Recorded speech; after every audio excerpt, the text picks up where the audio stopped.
তছনছ করছো, তোমরা কারা জানতে ইচ্ছা করছে। আমি বললাম যে এই মুহূর্তে বাবরি মসজিদ না করে ওখানে তো একটা হসপিটাল করলে ভালো হয়, ওখানে তো একটা বড় চিকিৎসার ব্যবস্থা করলে ভালো হয়, ওখানে একটা দামি স্কুল করলে ভালো হয়, ভালো করে বুঝবেন। কিন্তু আমাকে এই কথা বলার কারণে মানে গালাগালি কিস্তা কিস্তি, লাস্টে বলছে বেলডাঙাতে এলে ওকে দেখে নিব। এটা কি একটা মুসলমানের পরিচয়? তুমি মসজিদ করছো, ভালো করে বুঝবেন। আমার মত আমি বলেছি যে এইটা করলে ভালো হয়, তুমি এ কথা কেন বলছো যে বেলডাঙাতে এলে দেখে নিব? তার মানে তুমি রাজনৈতিক পাওয়ার দেখাতে চাইছো। শুনুন, পৃথিবীতে ফেরাউন পর্যন্ত টিকতে পারেনি, নমরুদ টিকতে পারেনি ক্ষমতার বলে। পৃথিবীতে ক্ষমতা দিয়ে, রাজনৈতিক দলীয় দাপট দিয়ে পৃথিবীর কোন রাজনৈতিক নেতা টিকতে পারেনি। হাসিনা পর্যন্ত টিকতে পারেনি আলেম ওলামাদের বিরোধিতা করার কারণে। ফেরাউন টিকতে পারেনি, নমরুদ টিকতে পারেনি। তোমার মতো হুমায়ুন কবিরের হুঙ্কার আমি মমতাজুল ইসলাম ভয় পাই না, আমি ভয় পাই না। মুর্শিদাবাদে তুমি গেলে আমার কি করবে? আমাকে মারবে। মুর্শিদাবাদে গেলে আমাকে গুলি করে দিবে। মুর্শিদাবাদে গেলে আমাকে অপমান করবে। এর থেকে তো আর বেশি কিছু নয়। তবে আমি মমতাজুল ইসলাম জাতির কোথায় ক্ষতি হচ্ছে আর জাতির কোথায় উপকার হচ্ছে সেইটা জাতির সামনে তুলে ধরেছি, এছাড়া আর কিছু নয়। একটা কথা বলছি শুনুন, আমার মা মারা গেল, আমার মা মারা গেল। আমার আব্বা দ্বিতীয়বার বিয়ে করেছে। আমার দ্বিতীয় মা খুব সুন্দরী। আচ্ছা বলুন তো, পৃথিবীর সেরা সুন্দরী মেয়ের মুখের দিকে আমি যদি তাকিয়ে থাকি তা আমার মায়ের মুখের স্বাদ আমি পাবো? পাবো? পাবো না। একটা বাচ্চা ছেলেকে আপনি এখানে ছেড়ে দেন, তার মায়ের দাঁতগুলো খুব উঁচু, তার মা কালো, তার মা বেঠে, এইখানে বসে আছে 300 জন বিশ্ব সুন্দরী মহিলা। ছেলেটাকে ছেড়ে দিলে বলুন তো কার কোলে যাবে? ওই দাঁত উঁচু মেয়েটার কোলে যাবে। তার মানে পৃথিবীতে মায়ের যে স্বাদ, পৃথিবীর কোন নারীর কাছে স্বাদ পাওয়া যায় না। আমাদের অরিজিনাল যে বাবরি মসজিদ ছিল, অরিজিনাল যে বাবরি মসজিদ ছিল, ওইটা আমাদের অরিজিনাল বাবরি মসজিদ। তোমার এই নকল বাবরি মসজিদ নিয়ে মানুষকে ধোঁকা দেওয়া ছাড়া আর কিছু নয়। আমরা এই বাবরি মসজিদ চাইনি। নরেন্দ্র মোদী সরকার রাম মন্দিরের সাইডে 5 একর জমি দিয়েছে মুসলিমদের মসজিদ করার জন্য।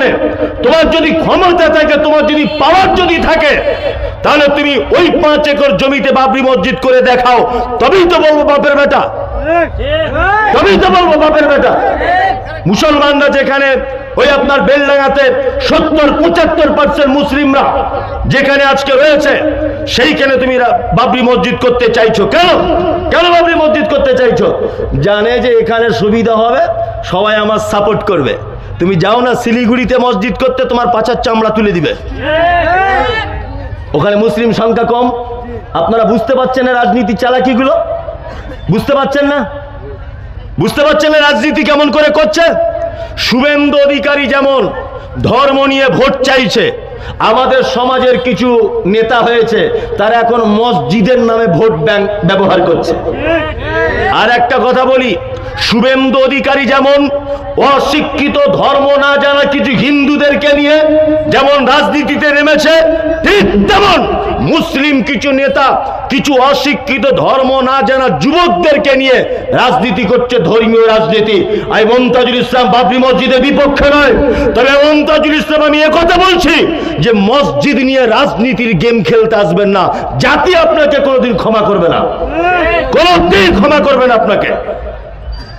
জাল হাক ওয়াজাকাল বাতিল ইন্নাল বাতিলা কানা যাহুকা। সত্য এসে গেলে মিথ্যা টিকে থাকবে না। একদিন আপনার মুখোশ, আপনার অরিজিনাল চেহারা ভারতবর্ষের মানুষ দেখতে পাবি। এই অপেক্ষাতে আমি মমতাজুল ইসলাম আছি, ইনশাআল্লাহ পাবে। একটা কথা আপনাকে বলি, শুনে রেখে দেন। হুমায়ুন কবির সাহেব তো খুব নাকি জাতির উপরে টান। আজকে মমতা ব্যানার্জির সরকার ওয়াকাফ বিল ঠেকাতে পেরেছে? পারেনি তো। ওয়াকাফ বিল চলে গেল। তো উনি তো মমতা ব্যানার্জির একজন এমপি, একজন এমএলএ, মমতা ব্যানার্জির একজন এমএলএ। তো উনাকে দেখেছেন ওয়াকাফ সম্পত্তি নিয়ে কিছু বলতে? উনি বলছেন না কেন? এত মুসলমান দরদি বাবরি মসজিদ করবে, তা ওয়াকফ সম্পত্তি চলে গেল, রাজ্য সরকারকে কিছু বলো, তবেই তো বলবো বাপের বেটা। ওই ব্যাপারে কোনো কথা নাই। গরিব মানুষদের কেড়ে রাজনীতি করা হচ্ছে। আল্লাহু আকবার। মানুষ এগুলো বুঝবে না, আর বোঝাতে গেলেও মানুষকে এখন বোঝানো যাবে না, কারণ প্রতিটা মানুষ এখন রাজনীতির চশমা পরে আমাকে দেখছে। রাজনীতির চশমাটা খুলুন, জাতির কি করে উপকার হবে সেটা ভাবুন, জাতির কি করে উপকার হবে ভাবুন। আজকে আমরা সারা ভারতবর্ষে মাত্র 27%। 1992 সালে 6 ডিসেম্বর যখন বাবরি মসজিদ ভাঙা হয়েছিল, এই বাবরি মসজিদ শুধু শহীদ করা হয়নি, অসংখ্য মুসলিম গরিব যুবক এবং ধর্মপ্রাণ মানুষদেরকে কচুকাটা করে দেওয়া হয়েছিল। আপনারা জানেন মুর্শিদ কুলি খাঁ মুর্শিদাবাদে একটা ঐতিহ্যবাহী মসজিদ তৈরি করেছিলেন, তার নাম হচ্ছে কাকলা মসজিদ। মুর্শিদ কুলি খাঁ মসজিদে যাবার রাস্তার তলাতে নিজের কবর দিয়েছেন। তিনি এটা ভেবেছিলেন এই যে মুসল্লিরা যখন যাবে আমার গায়ের উপর দিয়ে যেন যায়, তাদের পায়ের ধুলো যেন আমার শরীরে লাগে, এই নিয়েতে তিনি কাকলার মসজিদ তৈরি করেছিলেন। কাকলার মসজিদ সরকারিভাবে বন্ধ করে দেওয়া হয়েছিল। তারপর যখন পশ্চিম বাংলাতে মুসলিম লীগের যখন রব রব রব রব করে বাজার চলছে, সর্বপ্রথম এই মুসলিম লীগ পার্টি এই কাকলা মসজিদ খুলে দিতে হবে, এই ব্যাপারে সরকারের কাছে দাবি জানিয়েছিলেন। তখনকার দিনে সরকার মুসলিম লীগের এই দাবি মানেননি, এবং মুসলিম লীগের এই দাবি না মানার কারণে মুসলিম লীগ 35,000 মুসলিম যুবক মুসলিম ধর্মপ্রাণ মানুষদেরকে নিয়ে কাকলা মসজিদে পুনরায় দখল করার জন্য তারা চেষ্টা চালাচ্ছিল। আর রাস্তাতে যেতে যেতে যেতে যেতে হিন্দু মুসলিম দ্বন্দ্ব লেগে তখনকার দিনে প্রায় 21 থেকে 22 জন মতো নিরীহ মুসলিমদেরকে কচু কাটা করে দেওয়া হয়েছিল। এটা ইতিহাস। সারা ভারতবর্ষে আপনি কি করে আটকাবেন? বাবরি মসজিদের জন্য যাদের প্রাণ চলে গেছে, যারা আন্দোলন করেছিল, আজও 2024 সাল পর্যন্ত বাবরি মসজিদে আন্দোলন চলেছে। আমরা ঠেকাতে পেরেছি? পারিনি। আমরা কাকলা মসজিদ খুলতে পেরেছি? পারিনি। আমাদের ন্যায্য অধিকার ওয়াকফ সম্পত্তি আমরা টেকাতে পেরেছি? পারিনি। অজস্র মাদ্রাসা মসজিদ বেদখল করে নিচ্ছে অন্যায় ভাবে। আমরা আল্লাহকে বিচার দিয়ে দিয়েছি, আল্লাহ তুমি সব থেকে বড় বিচারক, তুমি বিচার করো। আমরা বেঈমানদের সঙ্গে লড়াই করে কখনো জিততে যাব না, কখনো জিততে যাব না, কখনোই নয়। লড়াইতে আমরা বিশ্বাসী নয়, সাম্প্রদায়িকতা আমরা মুসলিমরা বিশ্বাসী নয়। আমরা বিশ্বাসী কিসে? আমরা বিশ্বাসী সম্প্রীতিতে, আমরা বিশ্বাসী এক অপরের প্রতি ভ্রাতৃত্বকে, আমরা বিশ্বাসী এক অপরের প্রতি ভালোবাসাতে। ওই জন্য বলছি ধর্মীয় আবেগ নিয়ে কোনো কাজ করতে যাবেন না। আল্লাহ সুবহানাহু ওয়া তাআলা বলছে আসলিহু যাতা বাইনিকুম, ছোটখাটো ব্যাপার কিছু হলে আপসে মিটিয়ে নাও। আতিউল্লাহ, আল্লাহর আনুগত্য করো, আর রাসূল, বাঁচতে যদি চাও তাহলে রাসূলের আনুগত্য করো। আল্লাহ এখানে বাঁচার রাস্তা বলেছেন 3টে। কটা? আপসে মিটিয়ে নিতে হবে। 2, আল্লাহর আনুগত্য করতে হবে। 3, রাসূলের কে আনুগত্য করতে হবে।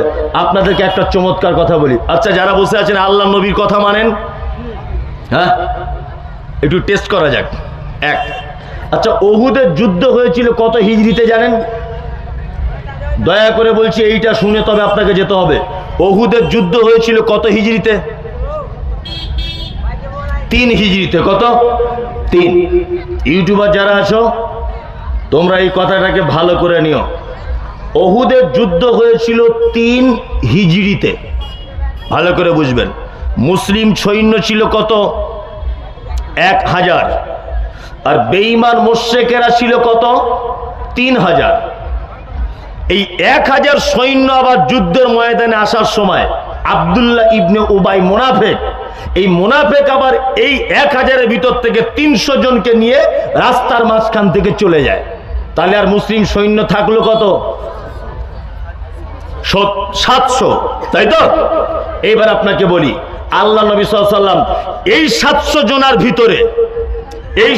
জনের ভিতরে 50 জন যারা তীর চালাতে পারে, তীর এই 50 জন তীর চালককে একটা আলাদা করলেন, আর এই 50 জনের নেতা বানিয়েছিলেন আব্দুল্লাহ ইবনে জুবায়েরকে।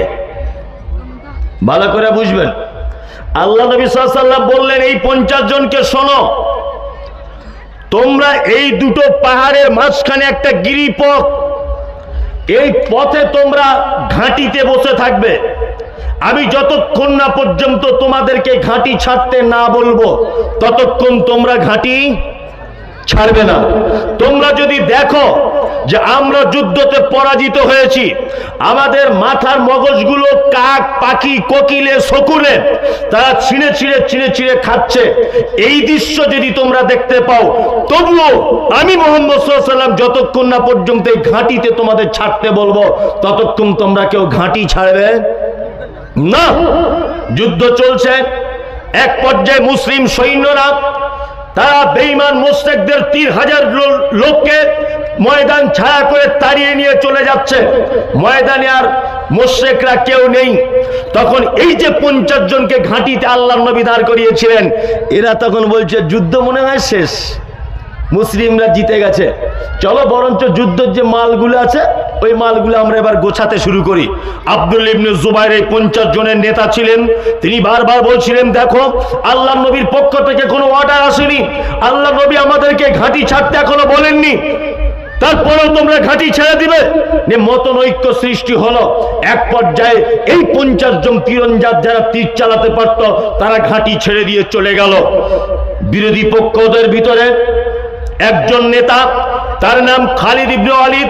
খালিদ বিন ওয়ালিদ যখন দেখতে পেল এই ঘাঁটিতে আর মুসলিমরা কেউ নেই, তখন তারা পুনরায় ওই ঘাঁটি থেকে মুসলিমদের উপরে ঝাঁপিয়ে পড়ল।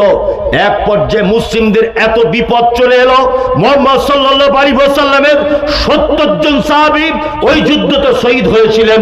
আল্লাহ নবী সাল্লাল্লাহু আলাইহি ওয়াসাল্লামের চাচা হামজা রাদিয়াল্লাহু তাআলা আনহু, তিনি এই যুদ্ধতে শহীদ হয়েছিলেন। মুসআব ইবনে উমাইর, শহীদ হয়েছিলেন আব্দুর রহমান ইবনে আওফ, শহীদ হয়েছিলেন হামজা রাদিয়াল্লাহু তাআলা আনহু।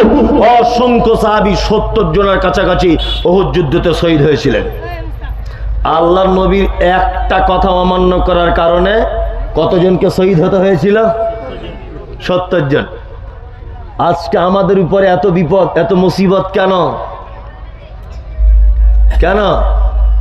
মুহাম্মদ সাল্লাল্লাহু আলাইহি ওয়াসাল্লামের আনিত দিন, এইটাকে নিজেদের ভিতরে প্রাধান্য না দেওয়া, এটা তার কারণ। আল্লাহ এবং তার রাসূলের আনুগত্য না করার কারণ। কিছুদিন আগে একটা ঘটনা ঘটেছিল, আপনারা দেখেছেন, আই লাভ মোহাম্মদ নিয়ে। আর ফচকে ছেলেরা বুকে দেখছি আই লাভ মোহাম্মদ লিখে ঘুরছে, বুকে, হাতে দেখছি কেউ আই লাভ মোহাম্মদের স্টাম্প মেরে ঘুরছে। মানে মোহাম্মদকে এত ভালোবাসে ও। আল্লাহু আকবার। এটা মুখের ভালোবাসা। এ ভালোবাসাতে জান্নাত যাওয়া যাবে? যাওয়া যাবে না। আল্লাহর নবীর চাচার নাম ছিল আবু তালেব। কি নাম? আবু তালিব। মুহাম্মদ সাল্লাল্লাহু আলাইহি ওয়াসাল্লামের চাচার নাম আবু তালিব। আল্লাহর নবীকে জীবনে মেরেছেন আপনাদের জানা আছে? না। বরং আল্লাহর নবী সাল্লাল্লাহু আলাইহি ওয়াসাল্লামের চাচা বেঈমান মুশরিকরা যখন মারতে এসেছে, প্রাচীরের মতো গাত করে দিয়ে বলেছে, আমার ভাতিজা মুহাম্মাদের ইসলাম কবুল করবে না এ কথা ঠিক, তবে আমার ভাতিজাকে মারতে পাবে না। আল্লাহর নবীকে জীবনে কোনোদিন মারেনি, বরঞ্চ কোলে আর পিঠে নিয়ে মানুষ করেছিলেন কে? চাচা মানুষ করেছিলেন। চাচা মারা যাচ্ছেন, আল্লাহর নবী সাল্লাল্লাহু আলাইহি ওয়াসাল্লাম চাচার সাইডে বসে বলছেন, চাচা একবার তুমি যদি শুধু বলে দাও লা ইলাহা ইল্লাল্লাহ, তাহলে কিয়ামতের মাঠে আমি তোমার ব্যাপারে আল্লাহর দরবারে সুপারিশ করব। আল্লাহর নবী যখন চাচার সাইডে বসে কথা বলছেন, তখন বেঈমান মুশরিকেরা তারা এসে চাচাকে বলছে, আবু তালিব সারা জীবন তিনি বাপদাদার ধর্ম মানলে, আর শেষ বয়সে ভাতিজা মুহাম্মাদের ধর্ম মেনে চলবে? চাচা মারা গেল, কলেমা পড়ার সুযোগ হলো না।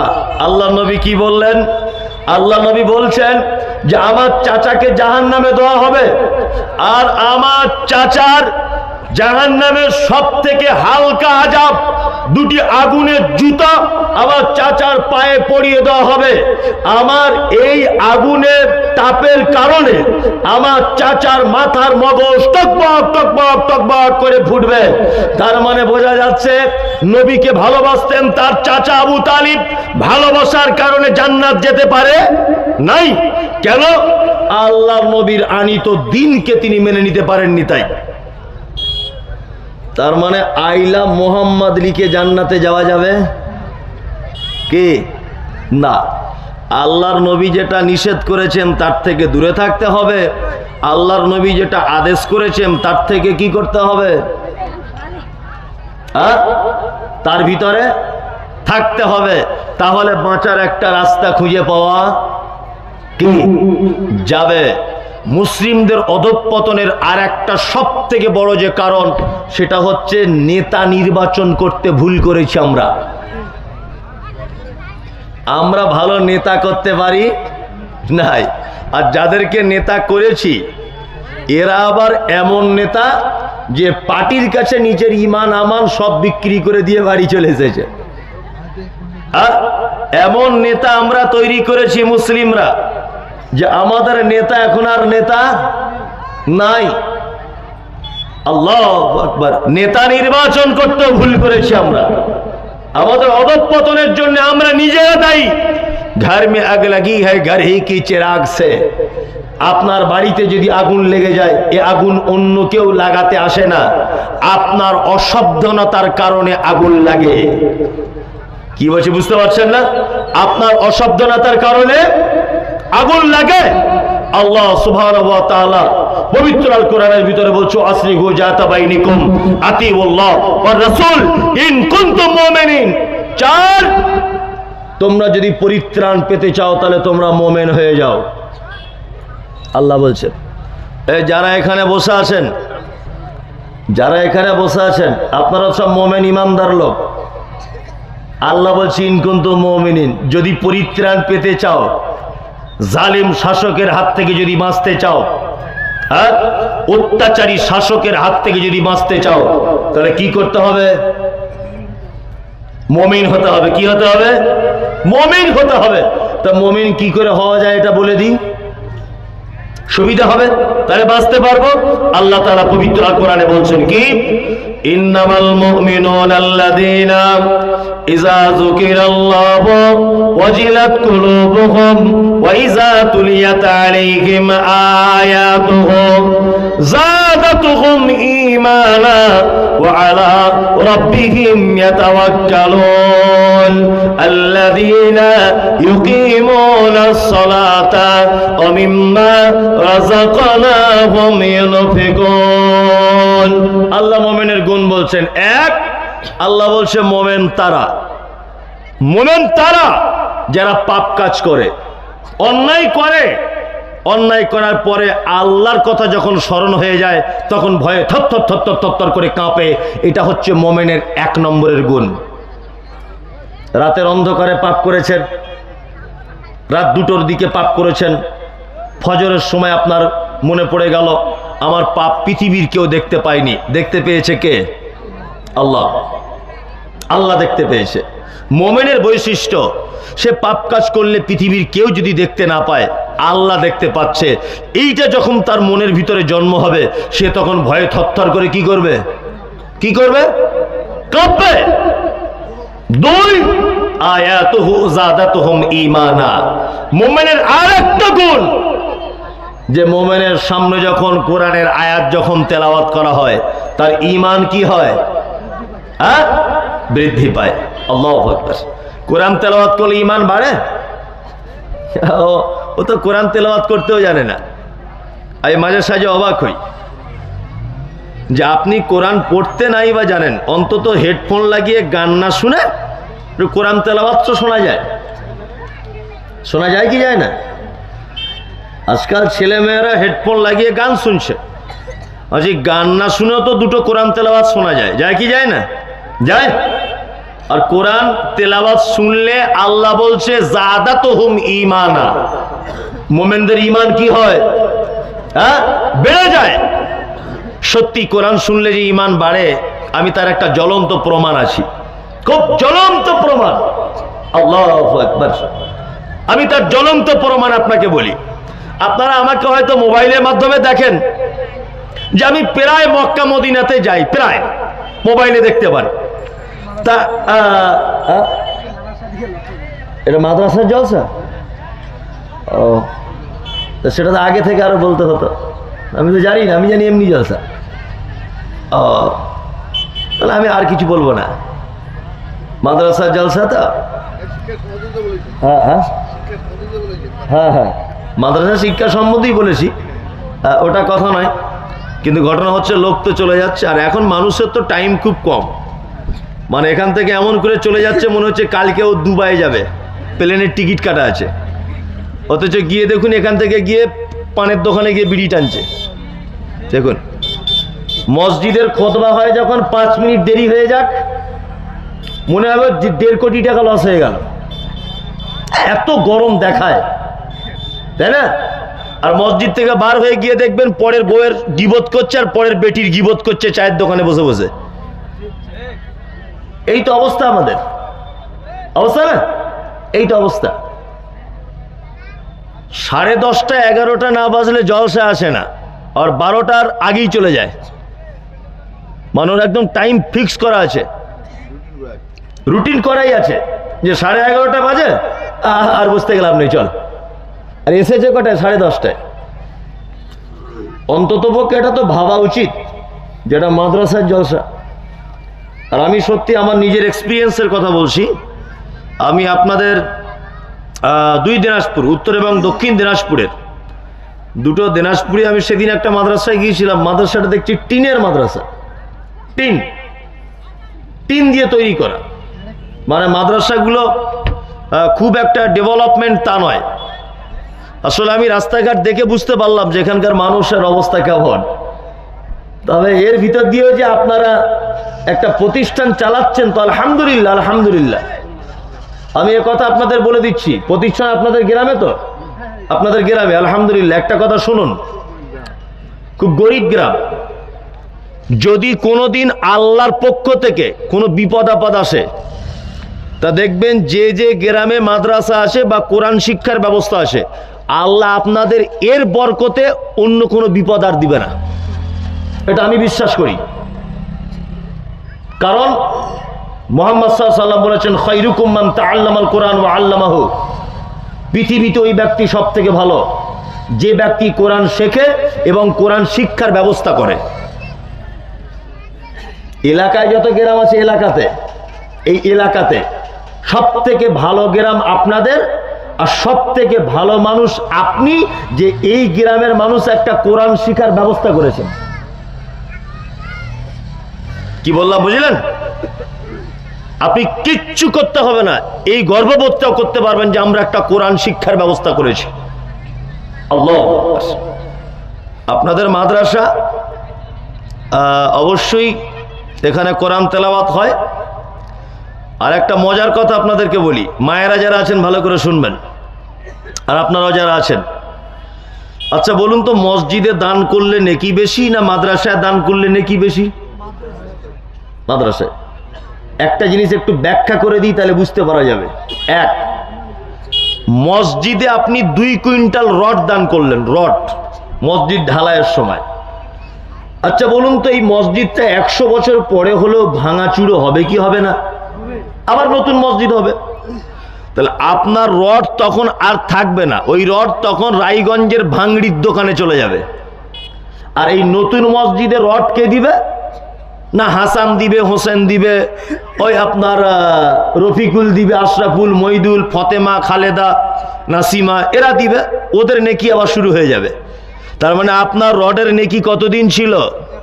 100 বছর। আপনি আপনাদের গ্রামে মাদ্রাসায় 2টো ইট কিনে দিয়েছিলেন,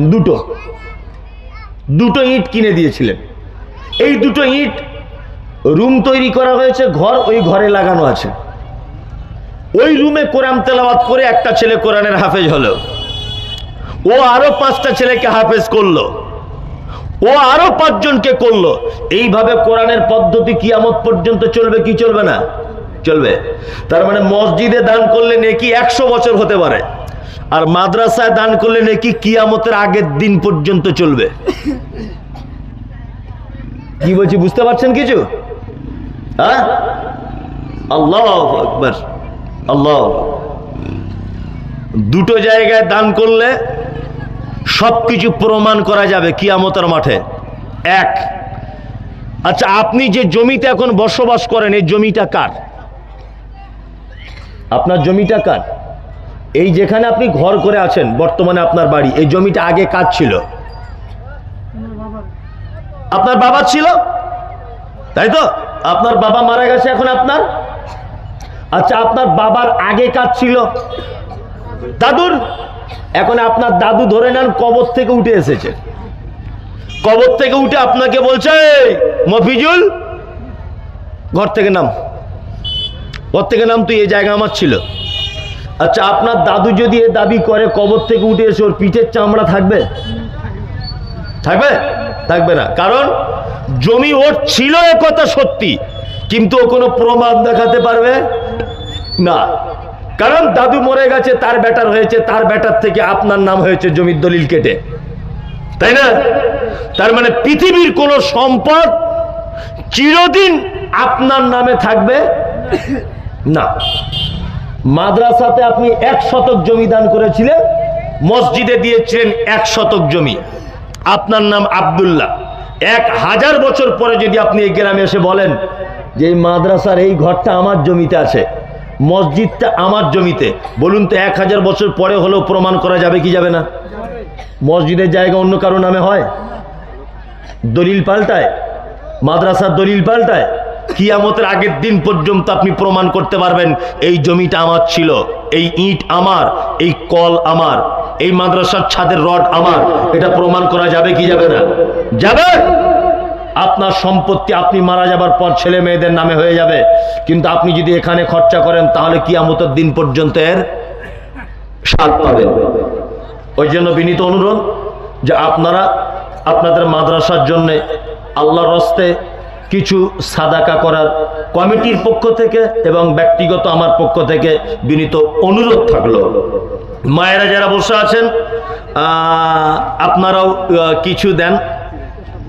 আপনাদের তো অনেক টাকা, লক্ষ্মীর ভান্ডার টান্ডার হাবি যাবি, অনেক টাকা আছে, আপনারা কিছু দেন। সাহেব বাবলু 2 ভাই মিলে 8000 টাকা দিয়েছে। সাহেব আর বাবলু 2 ভাই মিলে দিয়েছে 8000 টাকা।